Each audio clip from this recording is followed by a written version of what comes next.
ஒரு ஊர்ல ஒரு மன்னர் இருந்தார். அழகான அரண்மனையில் அவர் இருந்தார். அந்த அரண்மனையை விட அழகா ஒரு மாளிகையை அந்த ஊர்லயே வேற ஒருத்தன் கட்டியிருந்தான். அப்படி கட்டி முடிச்சதுல அவனுக்கு ரொம்ப பெருமை. எத்தனையோ செல்வந்தர்கள்லாம் வந்து பார்த்துட்டு, இந்த மாளிகையை விலைக்கு கொடுத்துட்றியா, எவ்வளவு விலை சொன்னாலும் சரி நாங்கள் வாங்கிக்கிறதுக்கு தயாராக இருக்கோம் அப்படின்னு சொல்லி கேட்டு பார்த்துட்டாங்க. நான் இதை விற்கிறதுக்கு தயாராக இல்லை அப்படின்னு சொல்லிவிட்டான். அவ்வளவு சிறப்பாக கலை அம்சத்தோடு அதை கட்டி முடிச்சிருக்கிறான். அதுவே ஒரு பெரிய அரண்மனை மாதிரி இருந்ததுன்னா பார்த்துங்களேன். சுற்றிலும் அழகான பூந்தோட்டம். ஒரு நாள் அவன் எங்கேயோ வெளியூர் போயிட்டு திரும்பி வந்துகிட்டு இருக்கிறான். அப்போது அந்த மாளிகை தீப்பெற்றி எரிஞ்சிக்கிட்டு இருக்கு. பதறி போட்டான். விலைக்கு கேட்டவங்க யாராவது இதை செஞ்சுருக்கணும், இல்லைன்னா மன்னரே செய்த சதியோ என்னவோ, இப்படிலாம் அவனுக்கு சந்தேகம். ஒரு மூலையில் உட்காந்து அழ ஆரம்பிச்சிட்டான். அந்த சமயத்தில் அவனுடைய மகன் அங்கே ஓடி வந்தான். அப்பா அழாதீங்க, இதை நான் நேற்று ராத்திரியே நம்ம ஊர் மன்னருக்கு விற்றுட்டேன்.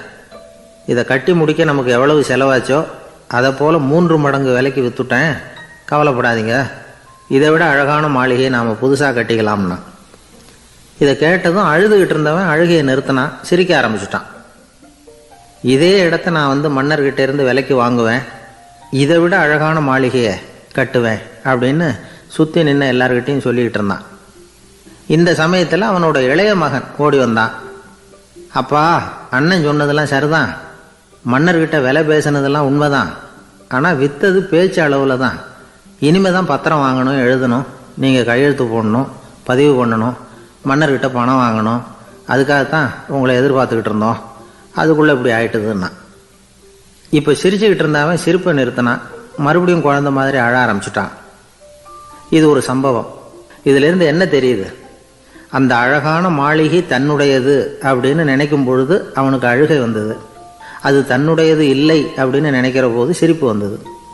மறுபடியும் அது தன்னுடையது தான் அப்படிங்கிற உணர்வு வரும்பொழுது அழுகை. எது எதிலிருந்து நீ நீங்கி இருக்கிறாயோ அது அதிலிருந்து உனக்கு துன்பம் இல்லை அப்படிங்கிறார் திருவள்ளுவர். இந்த உடம்பு என்னுடையதில்லை அப்படிங்கிற உணர்வு வந்துட்டா அது ஒரு பெரிய நிலை. அந்த நிலை வரணும். எல்லாத்தையும் பயன்படுத்திக்கலாம், ஆனால் பற்றில் விழுந்துடக்கூடாது. உலகத்தில் இருங்கள், ஆனால் உலகத்தவராக இருக்காதீர்கள். உலகிற்குள் இருங்கள், உலகம் உங்களுக்குள் வந்துவிட அனுமதிக்காதீர்கள். விலகி இருங்கள், விழித்திருங்கள், மௌனமாய் பார்த்திருங்கள் அப்படிங்கிறது சான்றோர் கருத்து. செய்ய வேண்டிய கடமையிலிருந்து விலகி இருக்கிறவர்கள் நம்மகிட்ட நிறைய பேர் உண்டு. அப்படிப்பட்ட ஒருத்தர் டாக்டர்கிட்ட போனார்.